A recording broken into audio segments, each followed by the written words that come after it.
time, within its swirling mists lies the knowledge of all things, past and future, endings and beginnings. It is all here, hidden from view, waiting to be revealed to those who have eyes to see. Far to the north, beyond the wind-swept peaks of the spine of the world, beyond the realms of men who call themselves civilized, dwell a people whose way of life is built upon the gift of sight. Among the tribes of the Uthgard, the visions of a shaman serve to guide his people through the fog of an uncertain future. So it was with Yoldair, elder and shaman to the tribe of the Bear.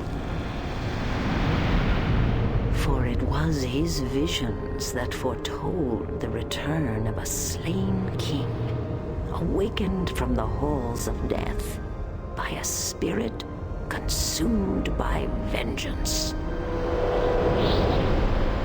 His vision carried him across the tundra to a place where men built their homes beneath an ancient oak with branches that stretched skywards to embrace the clouds.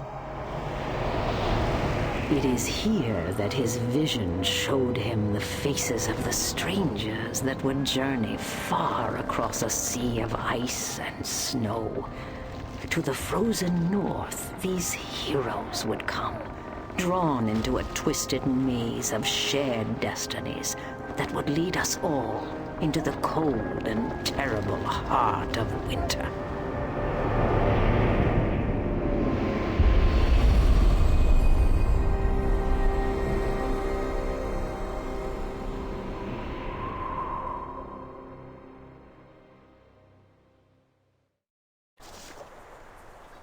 By Tempus, the vision speaks true. You are the heroes from my dreams.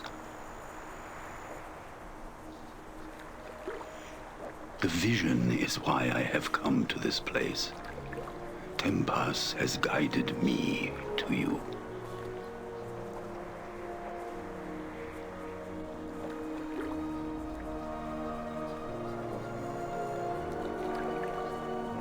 This I cannot say. I know only that the storm of war darkens the skies of my homeland. My people are gathering in numbers greater than any have seen for generations. A king, both new and old, has risen to lead the tribes against the 10 towns. Already the first snows of winter bear the dark stains of spilt blood.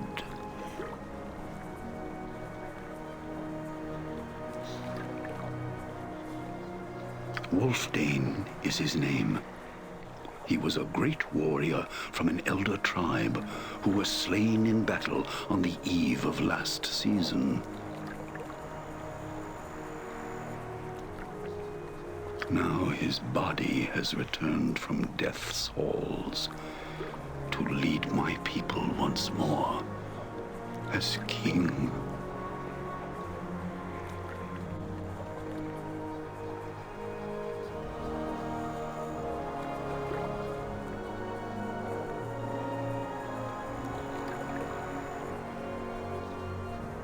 You must understand, I have read the signs. Tempus will not favor either side in the coming battles. Both my people and those of the towns shall be haunted by countless deaths without honor. I have cast my spirit into the nether realm in search of a way to prevent what must not be. My vision quest led me here to find you. You are the answer I seek.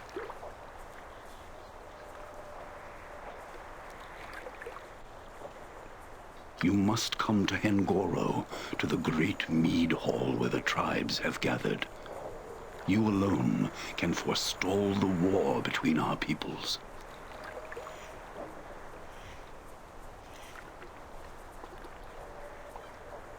Though we journey towards the same destination, our paths are not one. My place is at the side of my king. Already I have been gone too long. From here, you must go alone. The people of this town will know the way to the camp of my people. Travel swiftly and safely. We shall meet again when you stand before the council in the great mead hall.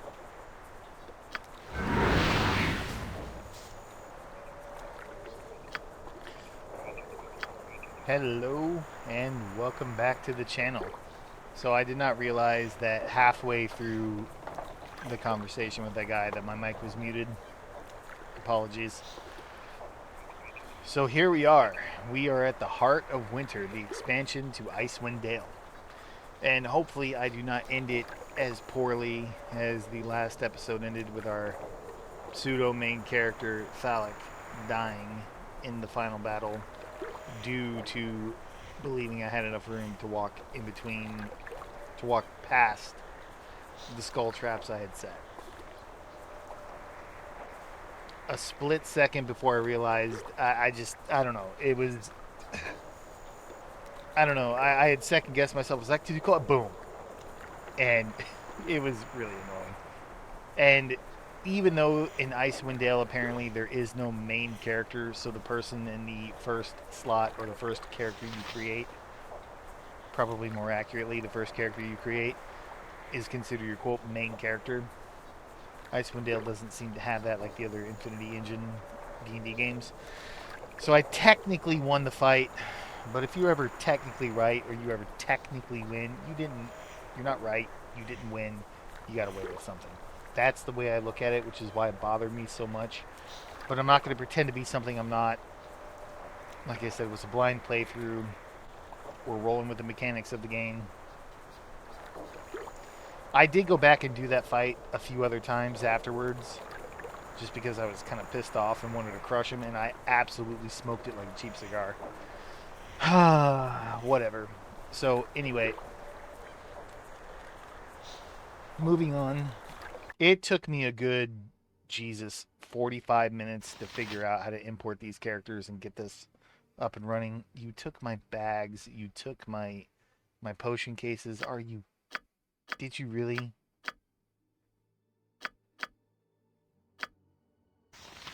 Why? Okay, whatever. They took them. Roll with it. At least we have all of our other items, I suppose. So yeah, Heart of Winter is going to be a 100% blind playthrough. Icewind... Jesus. Sorry. Icewind Dale was... I initially said a 98% blind playthrough. More accurately, I had made it much farther than I originally imagined that I did, or remembered, rather. I would say it was probably like an 80% blind playthrough. But, because you could hear every time I got an achievement,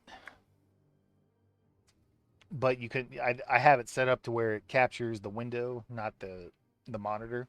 So you can see the achievement pop up in the window over here, but you could hear it. I got further than I thought I did originally, but Heart of Winter is 100% blind playthrough. And I'm really hoping at some point I could go back to Kuldahar and do quests that I did not get a chance to turn in.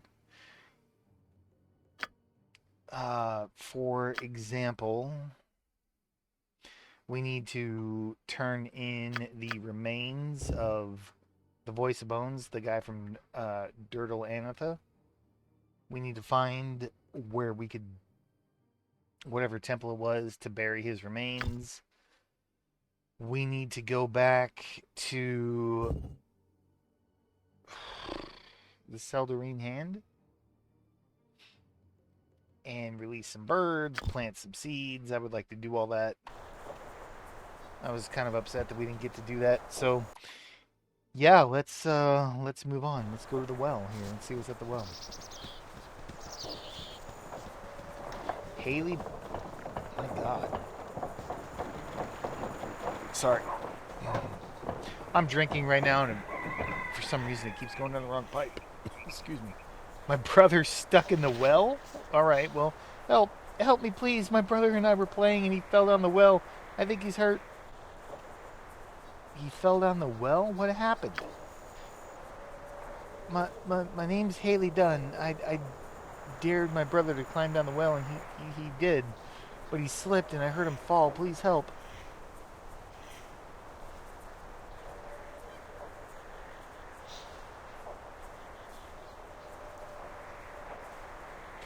Ooh, I don't really like either one of these options.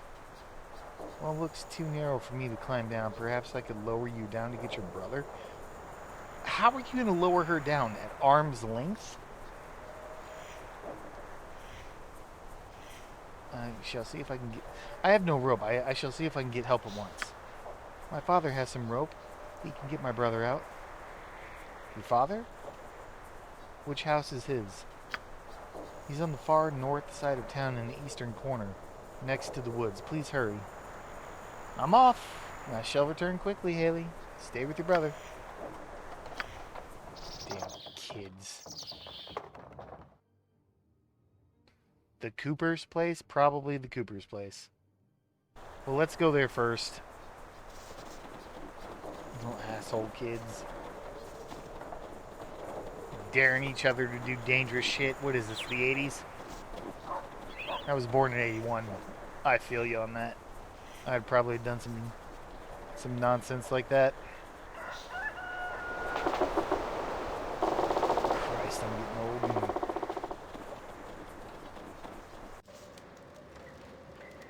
Alright. Tybalt Dunn. Definitely the father. Tybalt, do you have some rope? Hold. Be with you in a moment. Just need to set this last piece here. What are you doing?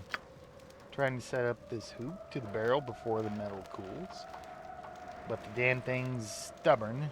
Ah, there it goes. Now, name's Dunn. Tybalt Dunn.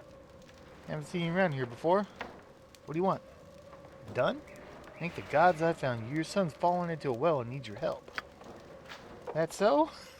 That's so nonchalant. That so? Well, now, stranger, I'd be worried if I had a son. I fear you met my daughter. Too much of an imp spirit in her for her own good. Was that little bitch lying? She's been telling that brother in a well tale too damn near every visitor to Lonely Wood for the past few months. By the gods, that girl's been bringing out the furries in me since she was born. Perhaps I should go speak to Ailey about crying Mork. That damn girl. She was supposed to have been at home hours ago to help with these casks. You see her again, you tell her to come home, or it'll be the birch stick for her.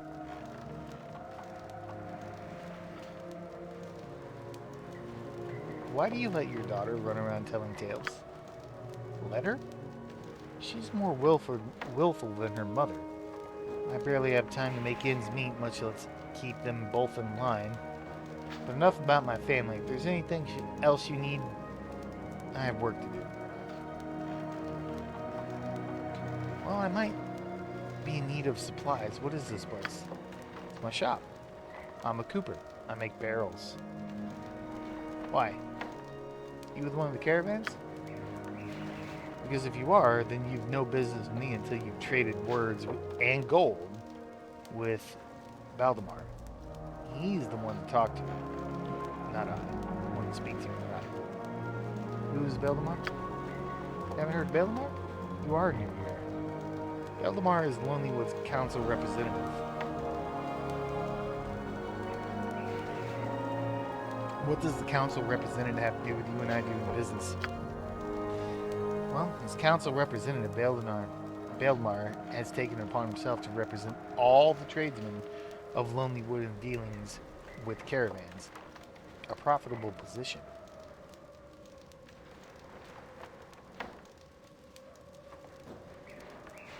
I still see no reason why Baldemar should have taken such a role. Reason? There is no reason to it. He loves gold as much as any man. He saw an opportunity and took it. And you should stand up to him and tell him you need him no longer. Well, that would only serve to ruin me. The few contracts Baldemar tosses my way is all that keeps my family fed and the roof over our heads. The moment I raise my voice against Baldemar's generosity, he'll see to it I never see another caravan contract again. Well, surely he wouldn't just cast you out. There must be room for bargaining. No, Baldemar prefers to settle matters quickly and quietly. He finds bargaining tiring, and in truth, he is poor at it. But don't take it to my word, the other representatives of the 10 towns know it as well. Well, what do you mean? When the 10 towns heard of the troubles with the barbarians, they sent their own speaker to deal with the tribes, rather than chance a war to Baldemar's diplomatic skills. A speaker from the 10 towns. When was this? Not long before your arrival. He was a tall man, a southerner like yourself, wears fine clothes and a patch over one eye. He stayed with Baldemar for a few nights, then left. At first, I thought he was a merchant, but he spoke to none of the other tradesmen in town, including myself. Well, that would make sense. Can you tell me anything of the barbarian threat? The barbarian threat. Yes, the rumor has it they are preparing for war. Their numbers are said to be great, much more than the 10 towns can hope to defeat. If they fall upon us, the battle shall be a short one, but enough to about what might be. If there's anything else you need, I have work to do.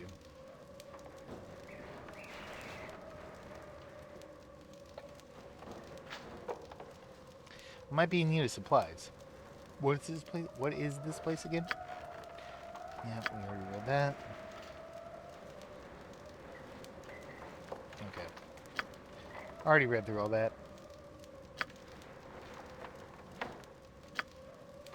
So we ran into Haley's father, Tybalt. He told us that Haley had played a trick on us. Haley has no brother, and apparently she enjoys telling newcomers to Lonelywood about her brother trapped in a well to send them off in a panic. We should go back and have some words with Haley about this. Little bitch. Today we arrived in the town of Lonelywood. We had hardly caught sight of outlying buildings when we were approached by a large man clad in deerskins. He approached us as Hjoldir, shaman of the tribe of the bear. He went to explain his people were on the brink of war with the 10 towns, and that the visions had led him to believe that we could somehow prevent the conflict. In any case, we agreed to accompany the shaman and aid him in any way we can. So let's check this place out.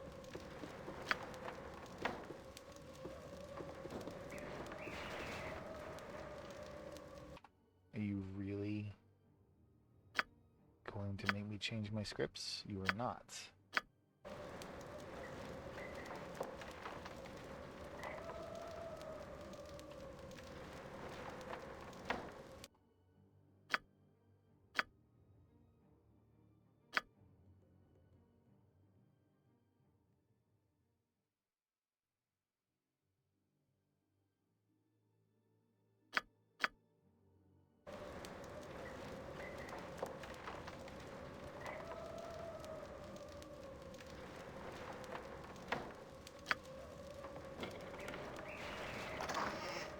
Oh, right off the bat.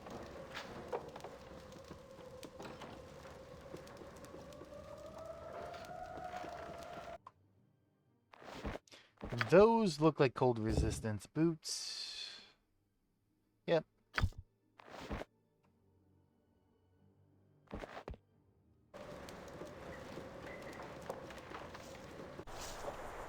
Same boots from the Black Pits.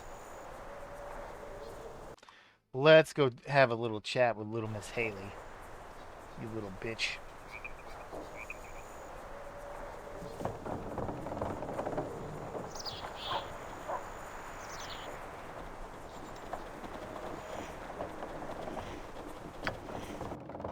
Alright, customize script. Apparently you shut off.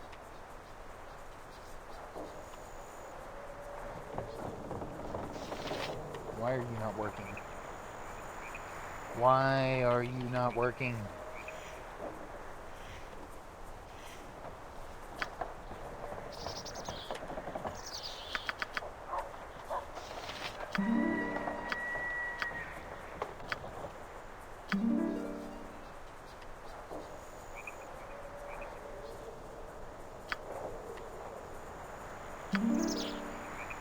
I don't know what's going on. Did you find Father? Well, yes, I did. And he told me you had no brother, Haley. And that you best hurry home. I don't want to go. Let him and his stupid... Let him make his stupid barrels all day. Because I don't want to do it. I hate it. I hate him.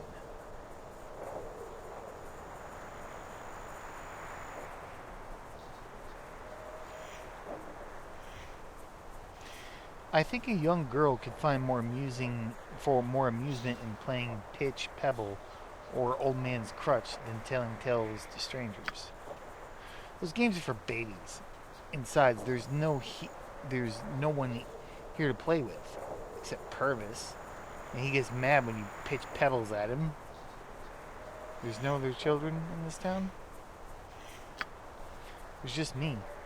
Father is always in the shop making his stupid barrels, and Mother's always drinking in the inn.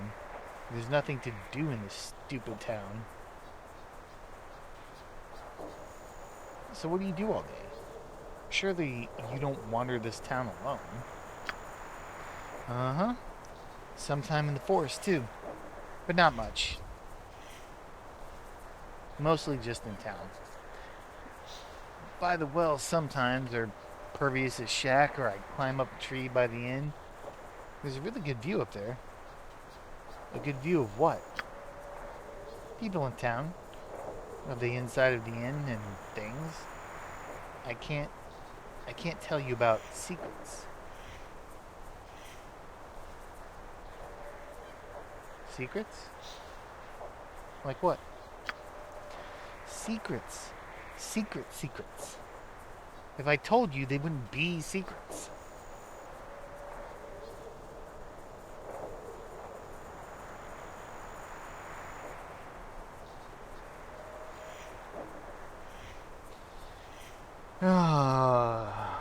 Fine. I have secrets too, but I won't share them with you. Nuh-uh. You don't have any secrets because you're a big liar. Well, that's what you think. I have huge secrets about you. And I'm going to tell everyone. You do not. Oh, but I do. It's a big secret, too. A huge secret. Perhaps the hugest in all of Faerun. Tell me. No. If you won't share, I won't share.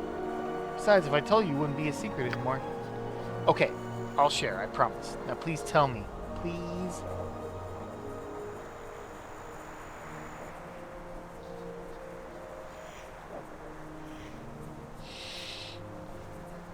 Well, my secret is this. I've come all this way to save your people from the barbarians. And the biggest part of that, and the biggest part of the secret is that you can help me. What? Nuh-uh. No, it's true. The secret you hold may be the key to defeating the barbarian horde and saving the town. Well, you can't tell anybody. But you know that old bag of bones, Kieran? The one that bought the inn? No, but go ahead. Well, you know why he bought the inn? I don't. No. Why did he buy the inn? Because it has a magic mirror. Uh-huh. It's true. I saw him step right through it. Well, I mean, he opens it first, but it's like he's walking right through it. The mirror is a door? Are you telling another tale, Haley? It's true. I saw him do it one night when I was chasing night flies outside. I saw him through his bedroom window. He walked into his room and opened the mirror. So the mirror is a door. Huh. Perhaps I'll ask Kieran about it. Just don't tell him I told you, or else he'll put me in the mirror.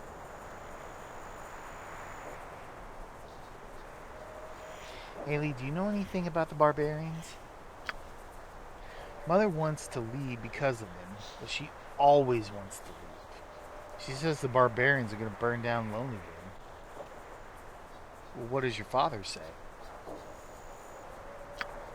Father keeps telling her to be quiet because I might hear, but Mother doesn't care. I think Father doesn't want me to be scared, but I have ears and I'm not dumb. Well, you said that your father has... You said before that you have a good view of people in town. Like who? Purvis, for one. Mostly because I wait for him to come out of his shack so I can hit him with the briar cones. Sometimes he sits in his shack cross-legged for hours, all still like a rock, and I have to throw stones at his door for a long time to get him up. Anything else? Well, those three mean half-beard brothers, I used to see them going and setting traps in the woods. Even though Emmerich told them not to, they're going to get in big trouble when Emmerich finds out. Haley, do you know anything else about the barbarians?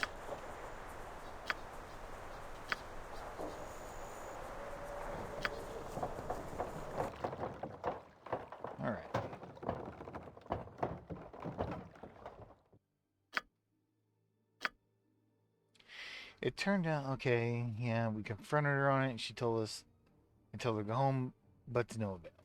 Alright.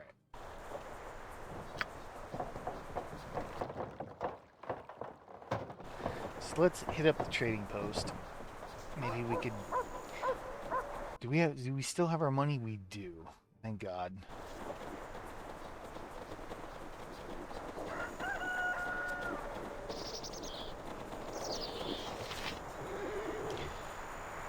What do you want?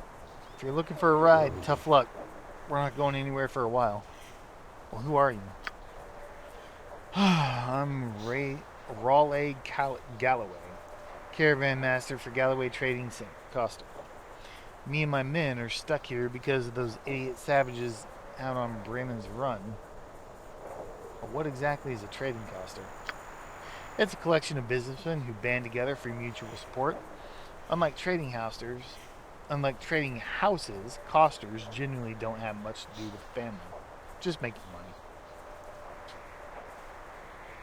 What do you do about Lonelywood and the barbarian threat? I already said everything I know. The barbarians are out on Bremen's Run, and they're not going anywhere. You want to find out more? Go ask the hairy bastards yourself. Just a few miles to the east of here. Isn't there any other way out of Lonelywood? This time of year is what we Icewind Dale locals like to call winter.